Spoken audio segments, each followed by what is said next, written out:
Hello, everybody. My name is James. Welcome to the Planet FPL People's Poll podcast, where we give the Twitter community a couple of topics for them to vote on for us to discuss. And it's the two that I promised last week. Was it going to be that you wanted us to discuss how to improve refereeing or the abolishment of FA Cup replays? You chose, as such highly predicted, the choice of how to improve refereeing. It means we'll be covering FA Cup replays on Patreon on Thursday. But having told us which topic would win, such as bottled it, and Clayton Fernandez is with me. How are you, Clates? Hello, sir. I'm good. I'm good. How you doing? Yeah, good. Go on, have your 60 seconds on Arsenal.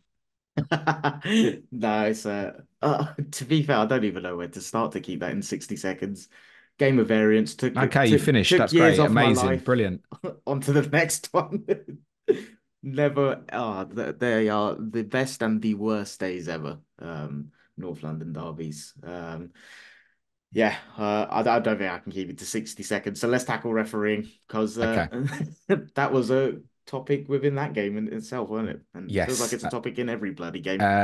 Congratulations on victory. It also threw up you. We're going to mention the same incident, I think, and we probably won't use too many incidents here because I don't want this to be a whinge about how shit Yeah. it is, rare, rare, rare, rare.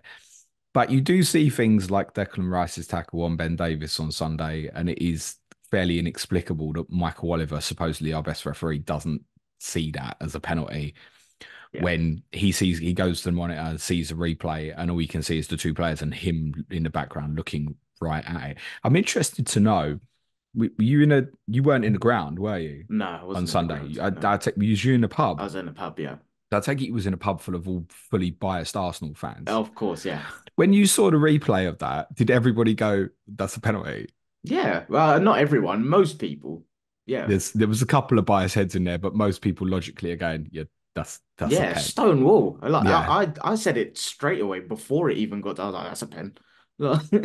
I literally, I mean, I'm basically in line with it on the side. Okay. And admittedly, I'm up a tier, but I literally stood up and just shouted penalty, penalty, penalty, penalty I four think in a times in a world row of and knew it was a subjectivity, that penalty. is one of the least subjective decisions I've ever seen. Yes, that's part of the problem with refereeing is so many things are subjective. We can all look at that and agree, whatever your bias is, and go, yeah, okay, Ben Davis got there first and Declan Rice has kicked him like in the Yeah. thigh area, basically. It's a penalty. It's not an argument. You want Yeah. to debate the one that happens at the other end in the first half ahead of your second goal. For me, it's nothing really. Some people will think it's a penalty. Most people won't. That would be Yeah. my take. There's a little bit of subjectivity. That one, when Ben Davis, none.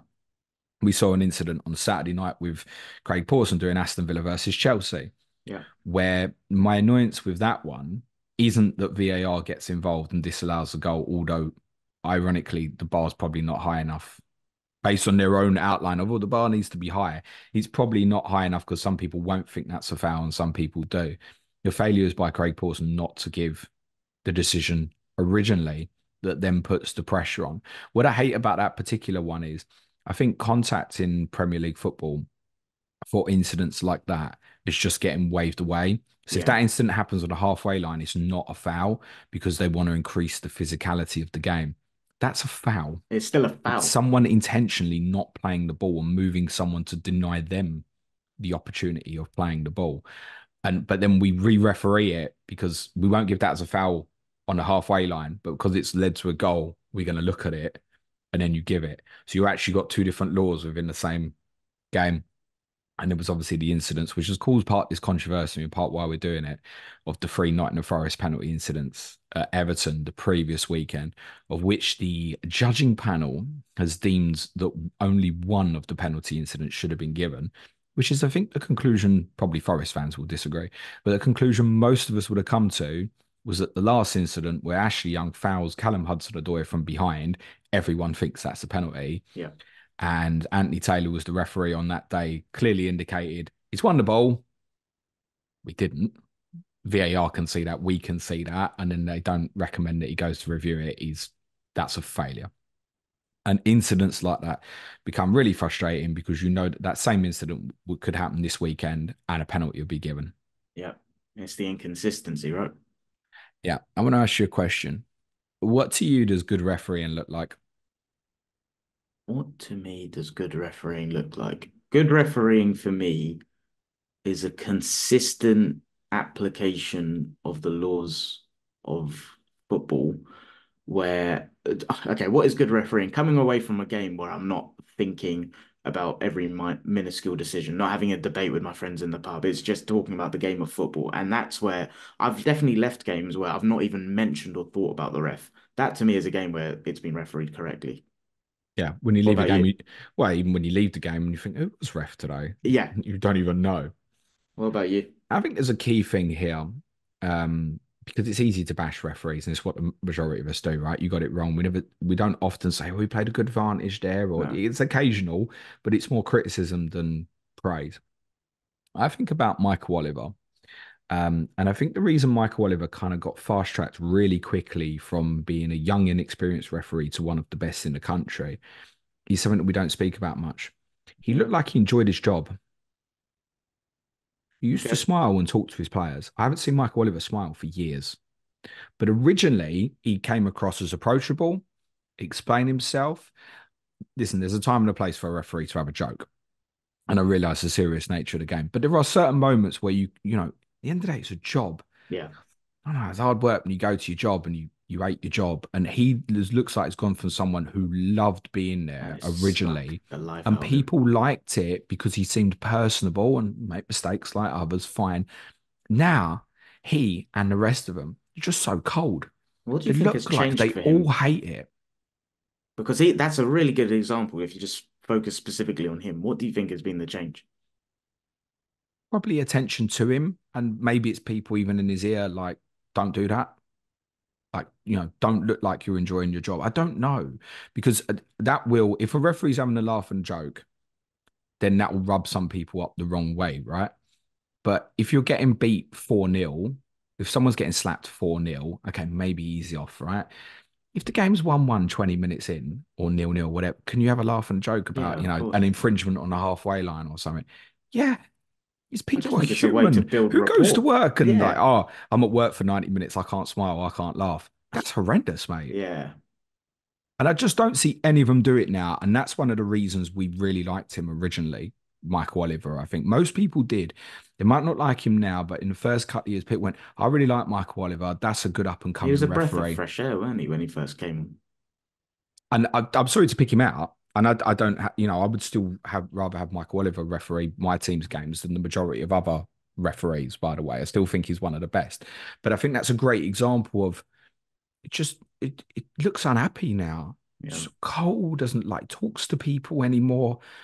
I don't know if that is an influence of VAR, where we've got to be 100% accurate all the time. I agree with you. I think you don't even want to know who the referee is. I see it every week on our Slack channels. Someone will put, Yeah. oh my God, we've got him this weekend. This one's refereeing this weekend. This one's on VAR. It's like we shouldn't really be having to think about that, should we? And by the way, that's the best referees, as in the considered best, the Olivers, the Taylors, etc. People go, oh, I hate that. I hate that. The best refs at the moment are ones you probably can't name Yeah. because they haven't made enough mistakes. It's only once they make cock ups and mistakes, That's when they people, become, yeah, basically, yeah. But Oliver is one. I think he got into people's attention originally because he was refereeing games really well and didn't look like he hated his job. He looked largely like he enjoyed it. So good refereeing for me would be that. Why can't we go back to that?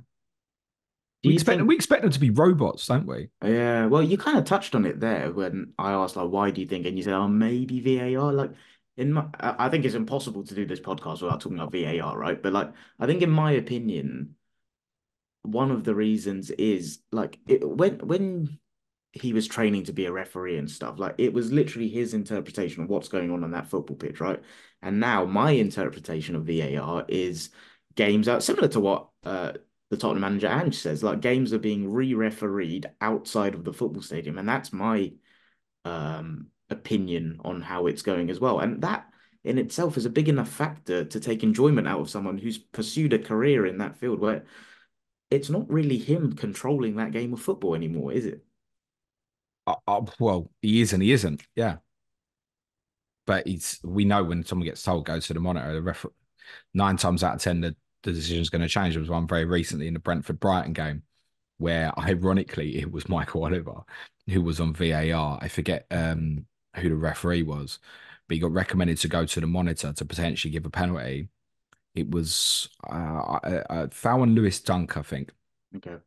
But when he went to the monitor, you could see Dunk had committed the first offence, then Dunk was fouled. I think it was Lewis Dunk. I might have that wrong.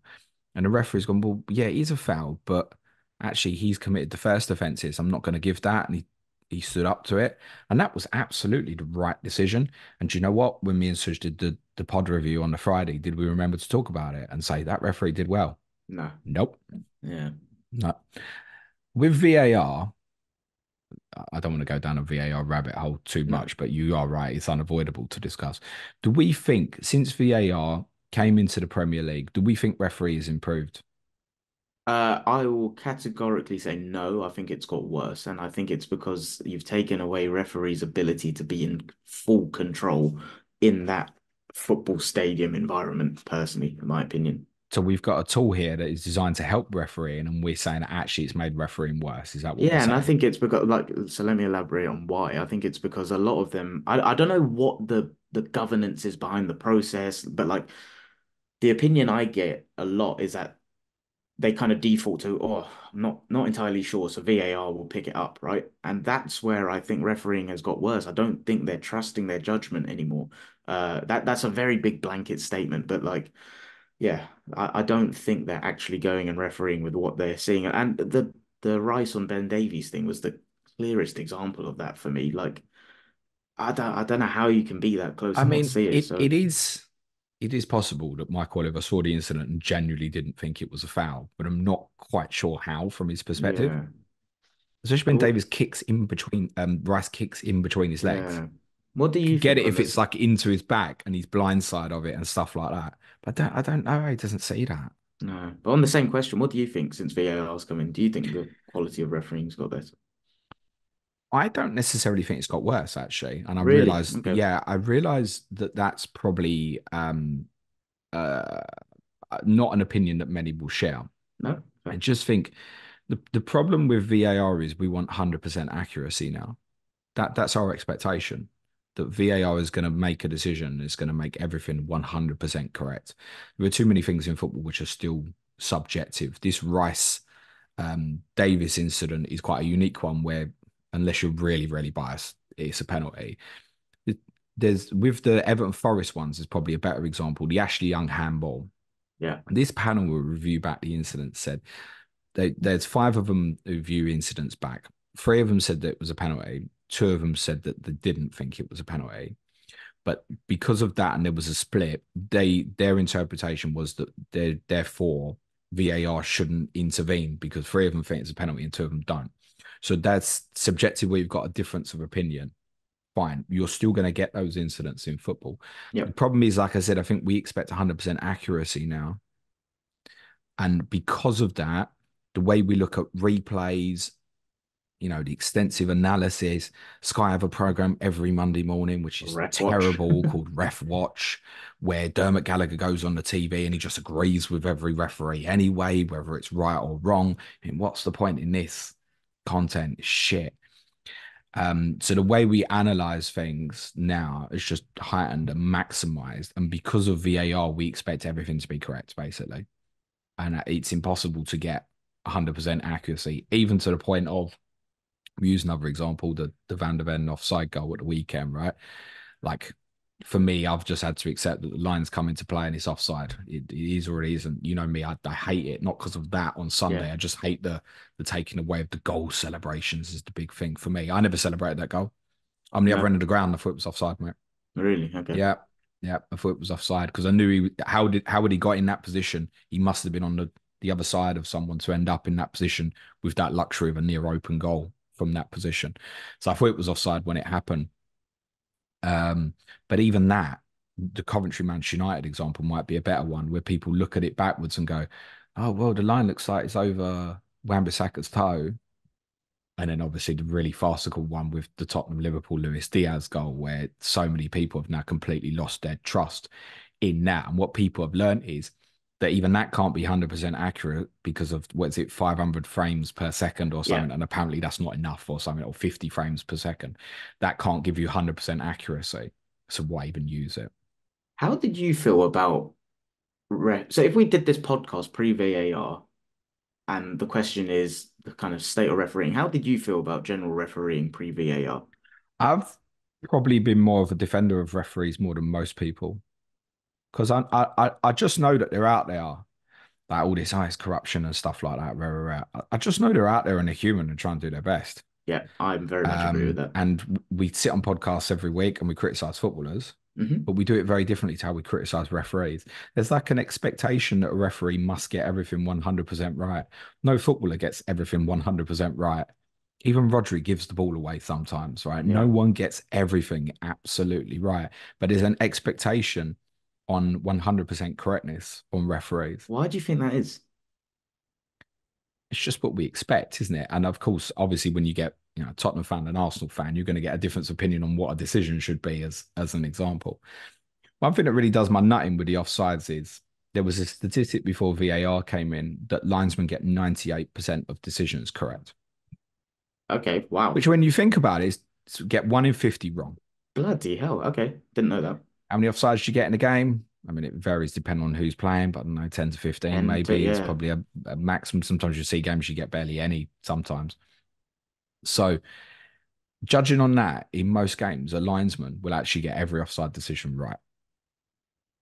And yet, 2 weeks ago, the Premier League's coming out and they're going, well, VAR's got a 90% accuracy on correct decisions. And so you think, hang on a minute. So you're telling me that years ago, before we had VAR, linesmen were getting 98% of decisions right, and now you've got this technology, we're now only getting 96% of decisions right. And I realize that doesn't relate just to offside; it relates to actual decisions as yeah. well. Hold up, have we actually improved anything here? Okay, that's interesting because I'd heard the statistic of the one going up to 96% with VAR, but I've not heard the offside one. It's an old stat. But now, Mm. after time, if you judge them again now, I bet it's not 98% because obviously after time now they keep their flag down, which is that's what they're told to do, whether we like it or not. Yeah, the offside one is the one that really does my head in. But I think people have got really frustrated with the use of VAR because I mean the Hudson Odoi when he's fouled by Ashley Young is just a perfect example of everyone thinks that's a penalty. Yeah. Get involved, and even like I said, Anthony Taylor's given it. He's won the ball. Well, he hasn't, so intervene.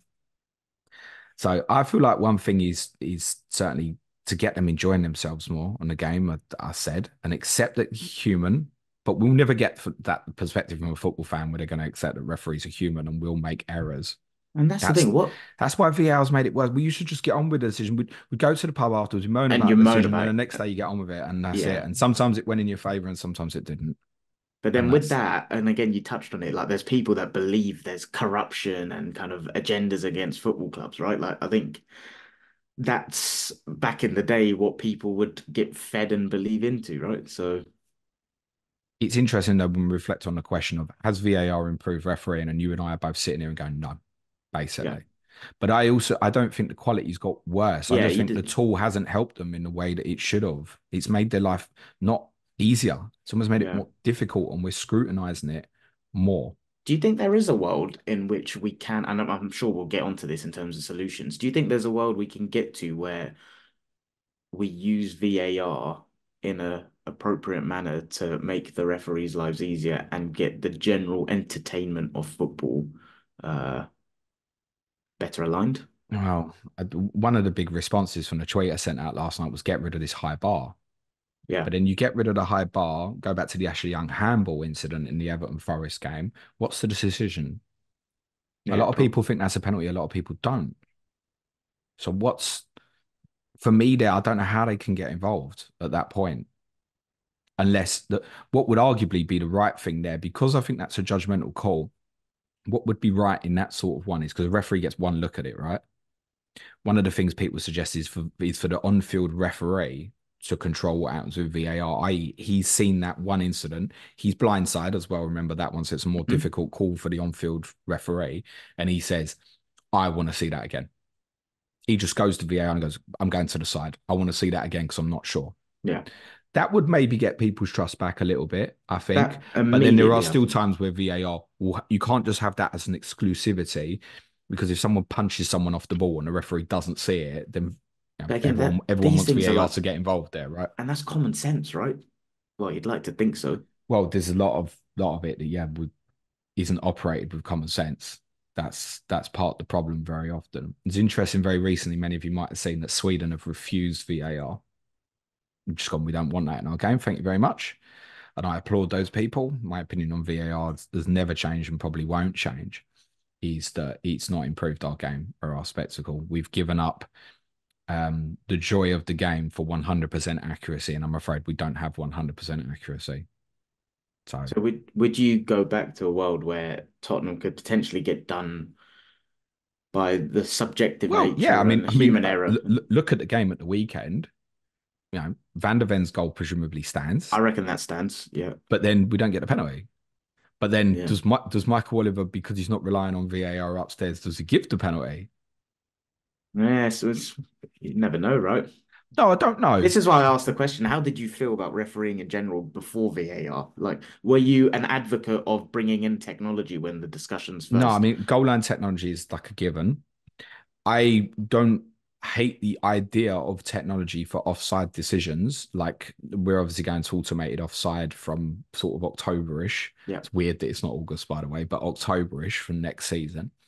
And it will improve certainly the accuracy. There's no doubt about that. And it will improve the speed a little bit, but not as much as I think everybody thinks. You're still going to have times where you're sitting there waiting for a minute and you don't know. I want something that's like that. So Yeah. when I'm in the stadium, I can know, can I You can chat just, goal here or not? yeah. That's what I want. And Suj says it right. It's like as soon as the goal goes in now, the first thing you think is, why could this get disallowed?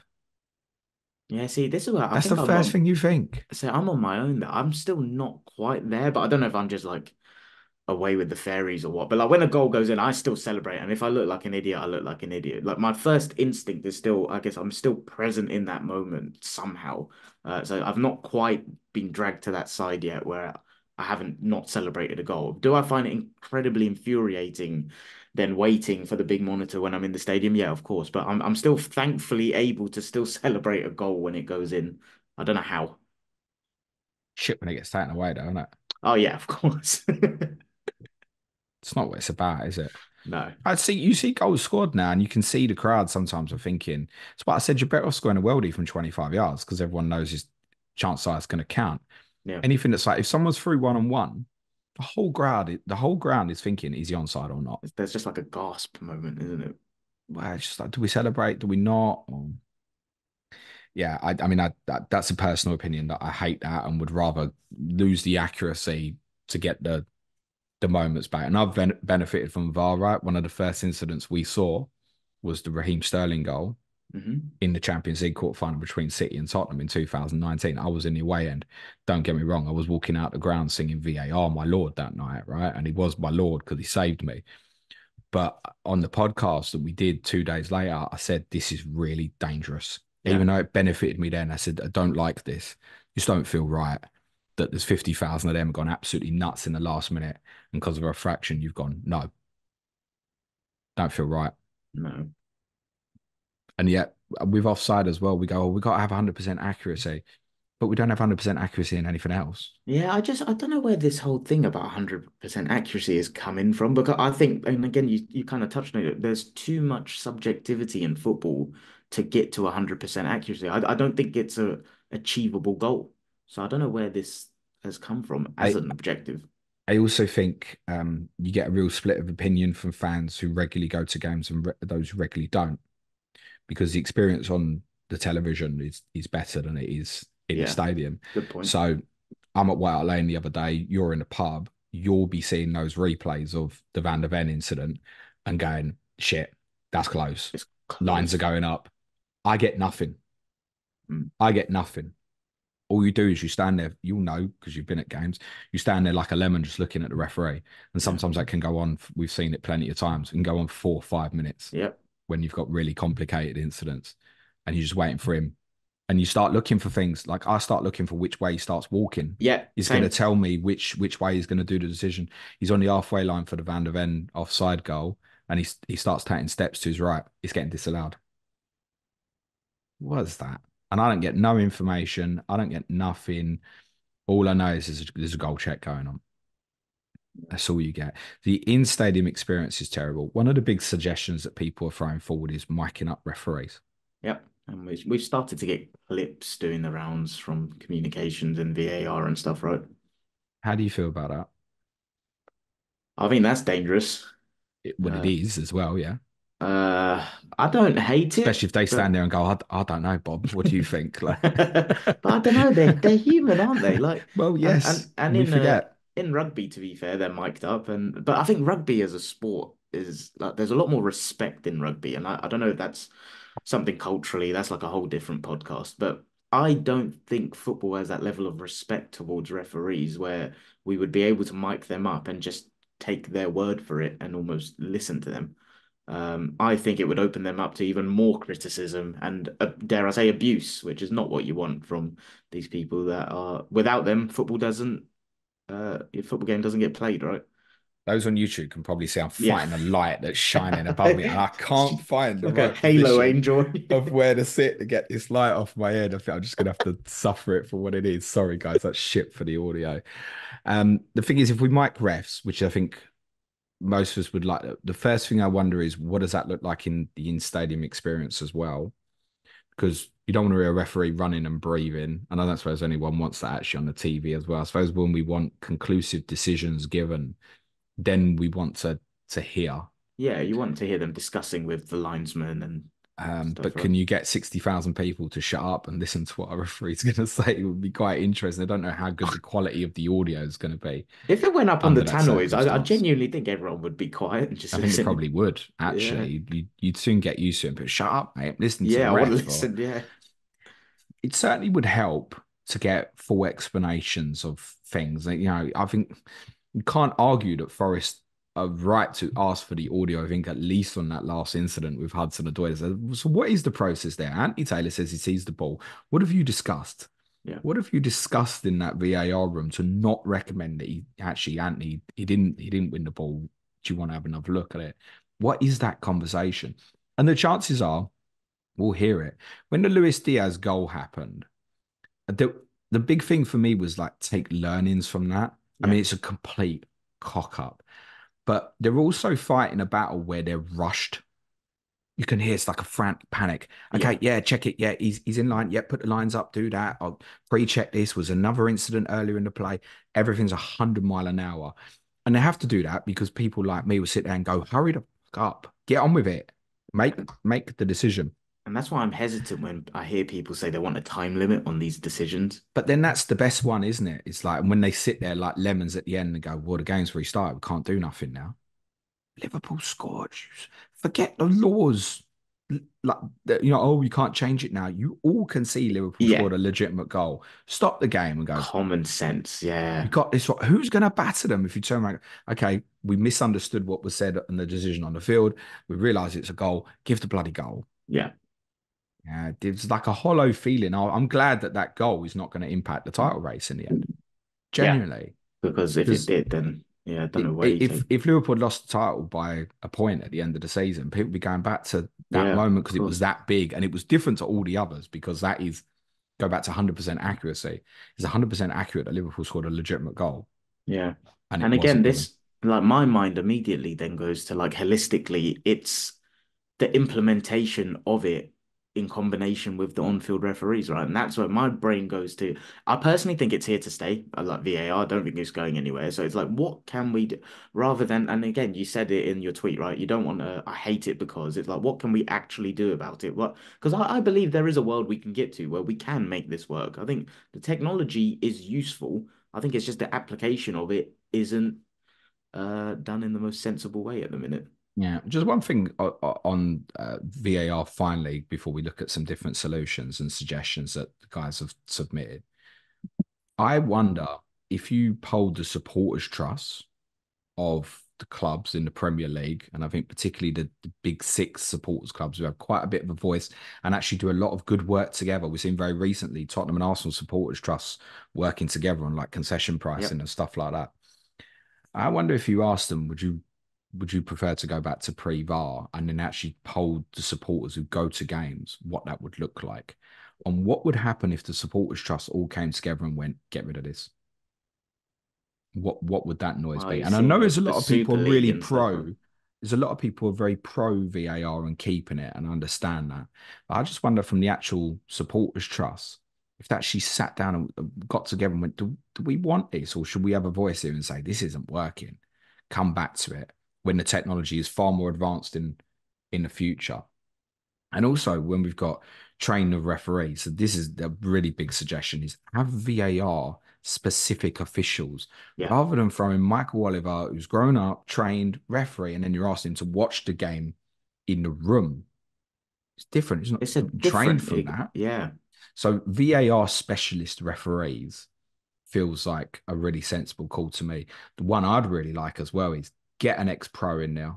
yeah, that's my biggest one. Get an ex-pro who just he It's doesn't have common he sense. doesn't have the final decision, but a neutral ex-pro who can just sit there and go, when they're making an error to go, actually, no, I think you should consider this because this and that viewpoint. Because I think quite often, we can criticize pundits and analysis, but from a perspective of decision making, they'll think like us Yeah, 100%. and not like the robotic referee who's got to Process driven, letter of the. apply Yeah, the laws. I mean, there was an interesting incident in the West Ham game at the weekend, right, with Gakpo, yeah, very kind of similar to the Arsenal Bayern Munich thing, where I mean, that was Anthony Taylor again, wasn't it? It's made a yeah. I think it decision was to say, actually. I don't actually hate that because it doesn't feel in the spirit of the game. And he blows the whistle importantly before Gakpo kicks it. But actually, this is it. He's got no right to blow that whistle.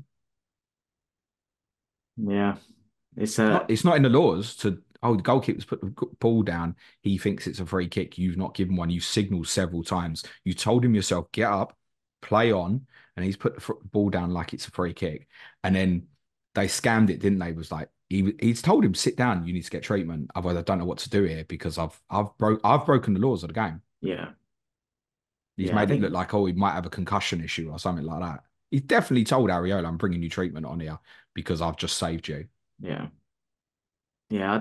This is where I think you can get to like such specific examples and stuff, but I think it's more again bringing it to a higher level. Just overall, how do we feel about the quality of refereeing and what can be done about it? And I think my brain goes to like, what right now is the encouragement for anyone to pursue a refereeing career?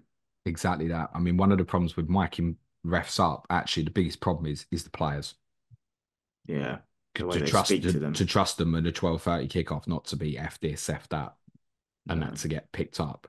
So to get to that point where you mic refs up, I'm obviously in the VAR studio.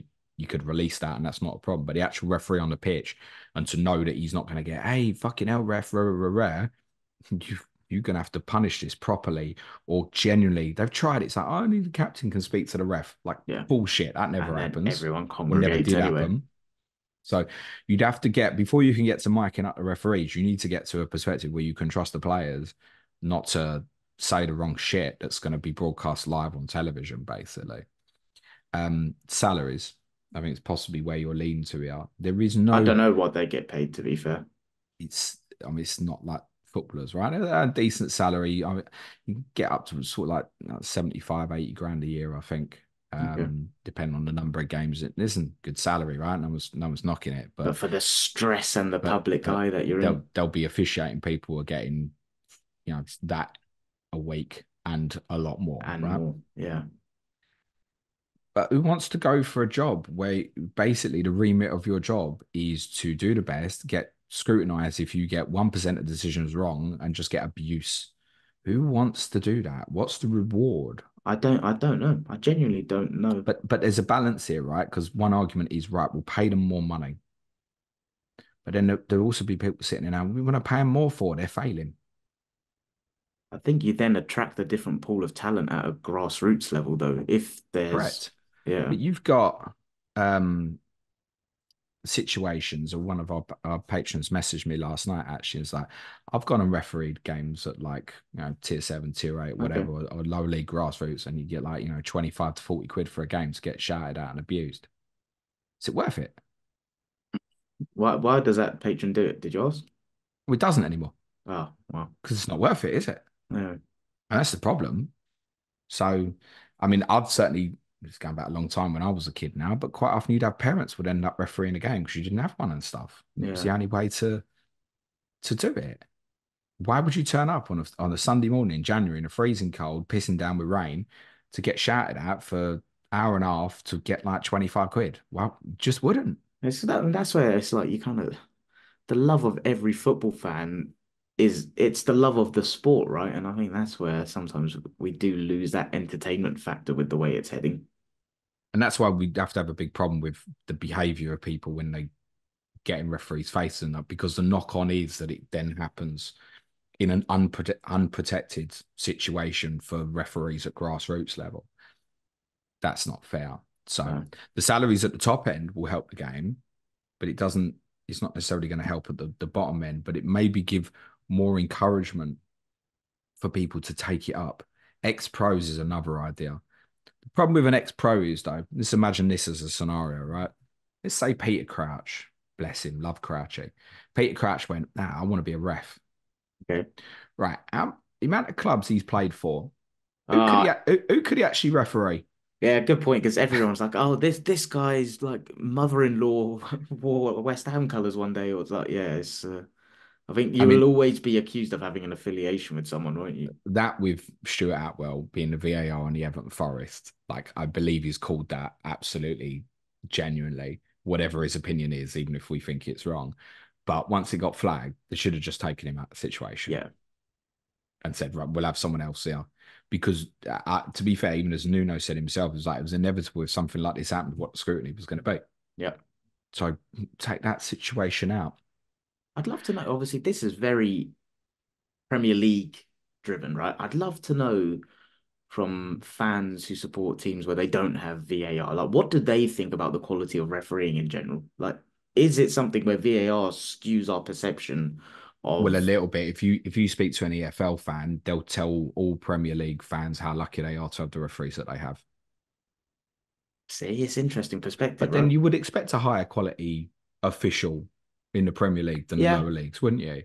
yeah, fair. It's the same as you get better players, Yeah, generally that's speaking, in the true. Premier League than lower levels. So, yeah, if you ask the EFL fans, the majority of them will be like the refereeing is absolutely disgusting. So, look, I don't watch a huge amount of EFL football. No, Obviously, they neither do I. don't have VAR, but you obviously see some mad decisions. I mean, there was one at West Brom the other week where the handball was given, and it's not even anywhere near inside the box, Not and seen penalty's this been one. given. Like, I'm not even sure if it hit his hand, but it was given as a penalty. Now, obviously, Right. that's where VAR is very useful because you'd be, nah, it's outside the box, mate.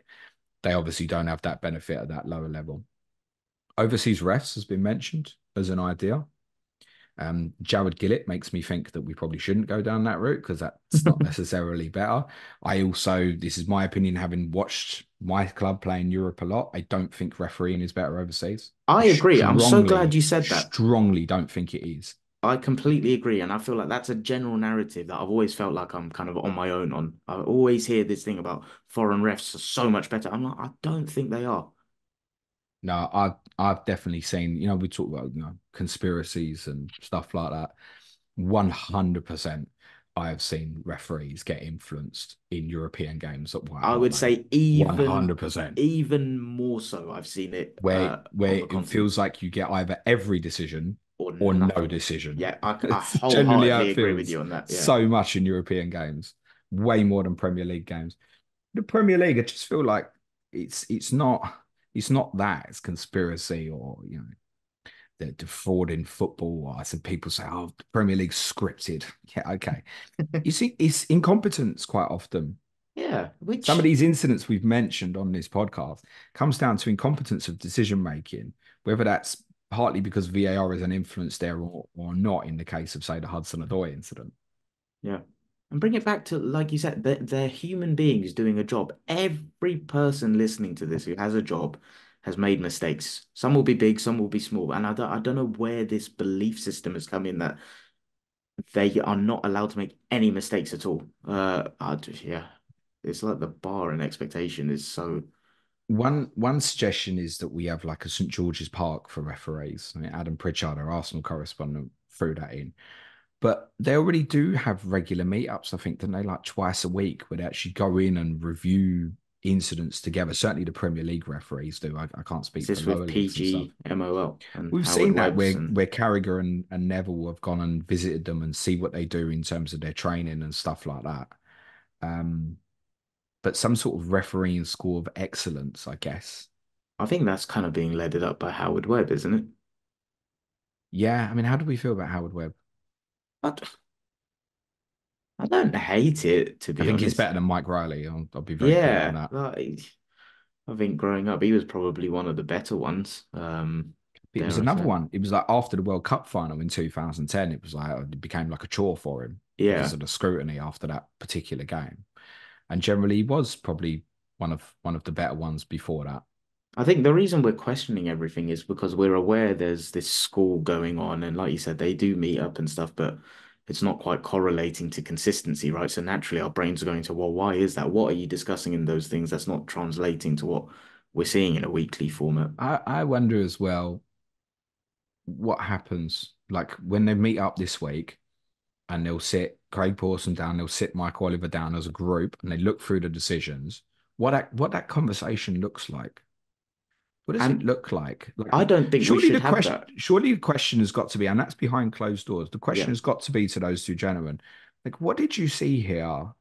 And you've got to ask the serious questions, like, are you influenced by what's going on back at Stockley Park, knowing that that might get you out? Because you've got to, I think referees, to be clear, referees got to referee the game based on what he sees, not what VAR might help him out. There's a big feeling at the moment that they're not making big decisions because VAR will get them out of it.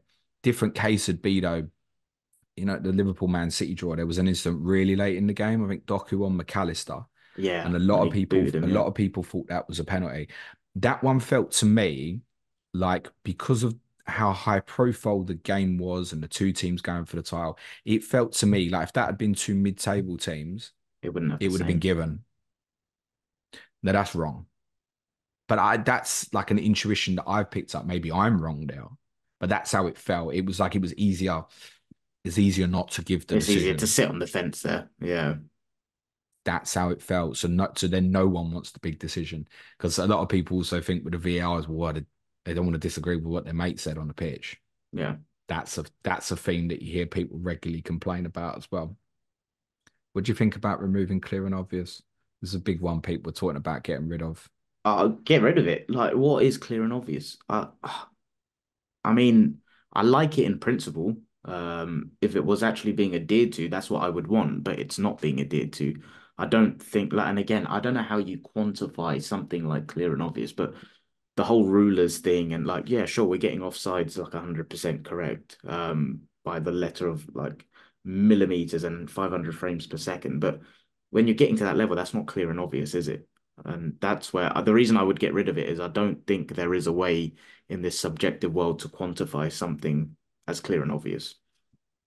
I don't know, like with the Ashley Young handball against Nottingham Forest, I don't know how you decipher It's what category that falls into. yeah, You can say, his arm is in a natural opinion, unnatural position. It's away from his body. But as I highlighted on the podcast we did the next day, the ball comes over your head. When you turn round, your arm's going with you.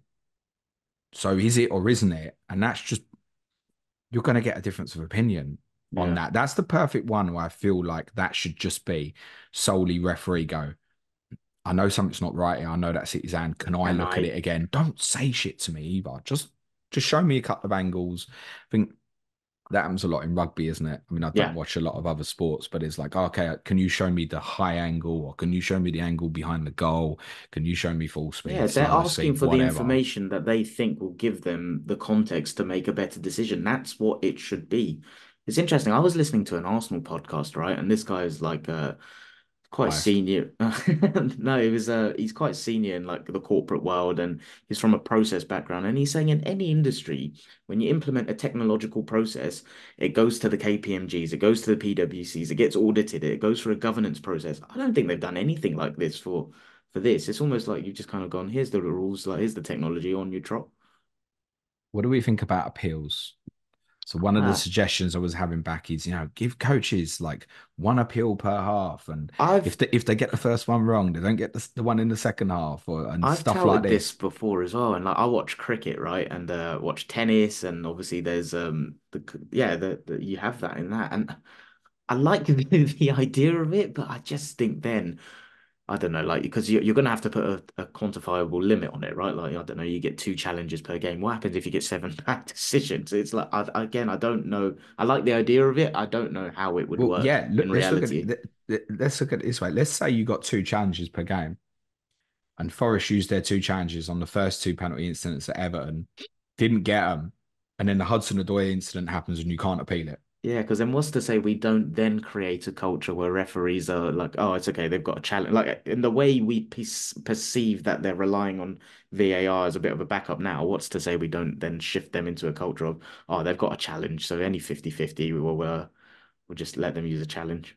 I mean, there are plenty of games every week that happen, we forget this, where there isn't any controversial incidents or This is what I mean. Yeah, it's not every game. no, I'm trying to think back like Forest City Sunday. Was there anything controversial in that at all? And I'm I didn't thinking actually no. watch it, I'm to be thinking fair. from memory, I might have this wrong. I don't think no. I don't think VAR had to be used at all in that football match for anything actually.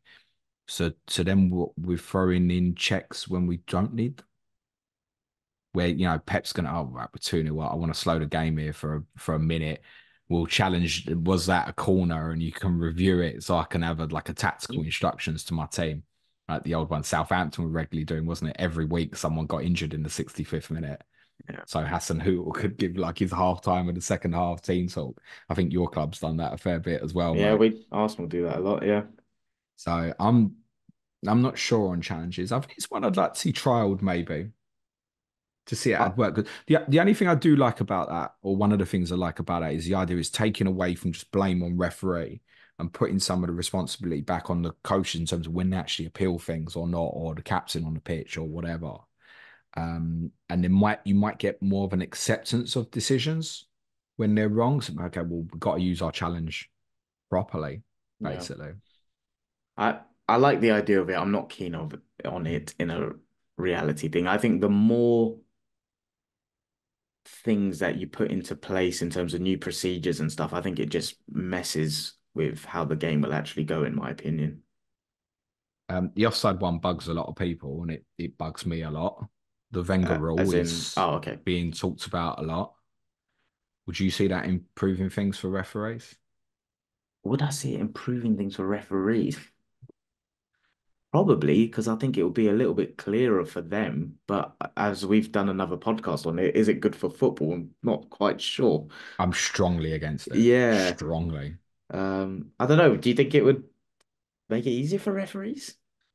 I think it'd be easier for them to see, Do like, we not just get the opposite where someone's running across and like, oh, and their studs might not, there might not be daylight between these studs and his knee, and is it not just the same thing just over a longer distance, and everything will look like it's a goal, and yeah, we'll get more goals scored, but I don't think it's going to help with that moment. It will become even more difficult for the average fan to judge if something's onside or offside. Now you can sometimes, oh, he looks like he's ahead there. Like even me for the Van der Ven one at the weekend, I was like, how's he got in that position? Don't feel right. yeah, If you have that the other way around, clearly that goal would obviously count under the Wenger rule. But no, and I think that the impact, by the way, on football just generally, and as said, we've done a podcast on this Patreon previously. Yeah, these high lines and stuff that make games exciting. Yeah, he can put that in the bin. yeah, everyone would just park the bus then, Yeah, wouldn't they? everyone will be going narrow. Everyone will defend deeper. The offside law is obviously was brought in originally to stop people goal hanging. That's what This it is the was. thing. That's what it was for. I'm so glad you brought it up. It was to stop attackers gaining an advantage, right? And this is where I don't know what the answer is to get to a point where you're eliminating that without going to the fine margins. Like Van der Ven wasn't gaining an advantage on Sunday, was he? Like half of these millimeter things, they're not actually gaining an advantage. Like if they were a millimeter onside, it would probably be the same outcome. I think the thing is, and listen, it's an North London derby, so I'm sure some people would have moaned. But if that goal happens 10 years ago, prior to lines getting drawn and stuff, there'd be a bit of debate. Do you think he was offside? Do you think it was onside? But everyone would have got on with it. Literally, yeah. I think there was always the case of like the ones where it's 2, 3 yards off and the liners had a clanger. But yeah, don't get me wrong. I'm not saying I would go back to how it was pre-VAR because I'm not gonna like. I was one of these people that was like, I think there is so much room for improvement in terms of some of the decisions. Just didn't quite want it to get to 100% level that we're going for now. Yeah, I'm strongly against that Wenger offside rule idea. Strongly. Football, by the way, I want more goals. Football has always been a low scoring sport, and I think people loved it then and will still continue to love it as a low scoring sport. If you could make immediate changes now to improve refereeing, whether that includes the assistance of VAR, whatever, what would that be for you now? Let's just say you're in the FA, you've got a decision, you've got the power to make a decision. What would you do? You know exactly what I would do. You'd literally bin it, wouldn't you? 100%. Yeah, okay.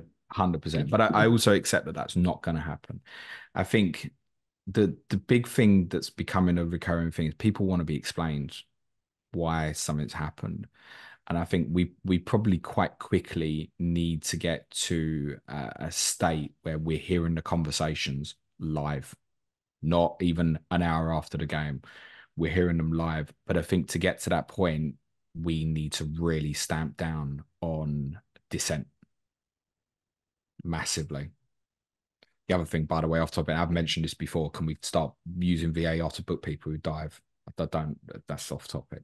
That's the big one, I think. If people can at least hear what the reasoning for a decision is, they will have a greater understanding of why a human being has made that choice. Yeah, Right now, we're left in this limbo where people are coming up with daft conspiracy theories and yeah. stuff like that. It's almost like by hearing them, you kind of, it's like your empathy levels kind of go up, right? It's like, oh, okay, I don't agree with it, but you kind of, I remember there was a game years ago, about 20 years ago, at Old Trafford between Manchester United and Newcastle.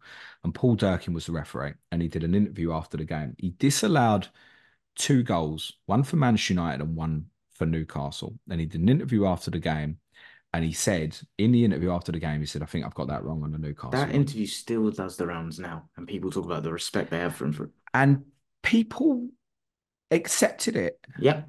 and went, okay, you saw this. I understand why you saw this. And for you as a human being, I mean, he'll feel gutted. I'm certain that when referees make errors, they'll be gutted. I'm sure 100%. Michael Oliver will be gutted that at the North London Derby on Sunday, the only thing people were talking about afterwards was why has he not seen that decision? Yeah. I believe that he'll feel like he's failed. He's a Yeah. human. I don't want that to happen, right? Is there an external where VAR's a pressure on him and that's why it's not happened? But that Paul Durkin interview should have opened the door to accept that people could accept that these guys are They're human and human. they can speak to us. Yeah. I don't know how no one within the industry has looked at that as the kind of the blueprint and the example of what happens when you share your vulnerability and you share your honesty and see the reaction to it. The big I think there's a fear that if they show major incidents in the ground and explanations that it will incite trouble if people disagree with that decision. I Yeah, I think don't that's know. what the fear is. And they've got to get past that. It's 2024 Mm. and start informing people. It's not acceptable that the people who pay the money to go in the grounds are the least informed people. That don't make no sense. Because as I've said before, if we get to the point where those people go, well, my experience will be better on the TV, your product of the Premier League is dead. Yep. It's not the same league anymore. So we've got to prioritize the people in the ground. That's not to say that it should necessarily be better and people on TV shouldn't be informed. I'm just saying the fan experience inside a football stadium is shit. That's a consequence of VAR, not a consequence of the actual Of the actual refereeing. I refs, don't yeah. think. The big thing, I think, to close it, we've got to make the job more enticing for people to do it. We've got to make Yep. it more rewarding. And whether that's through salaries, coaching, reward programs, you're going to get we need VAR specialists, not because I'm Yep. sure the referees didn't, when they started refereeing, didn't think they was going to sit in a room watching the TV. Right. So get VAR specialists doing the VAR job It and should be a let the career option referees now. referee. The thing is as well, it's like they're doing a game on a Saturday, then they're doing VAR on a Sunday.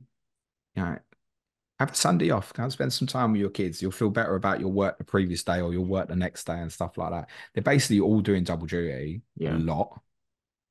Yeah, get VAR specialists in. I think reward it. I would like to say that I don't think refereeing is actually as bad as everyone else thinks it is. I really don't. I just think the scrutiny on it is so much bigger than it used to be. Yeah, this one I think it has got slightly worse, but because of the implementation of working with VAR, I think there's an over reliance on that to re-referee games now, personally. Good chat.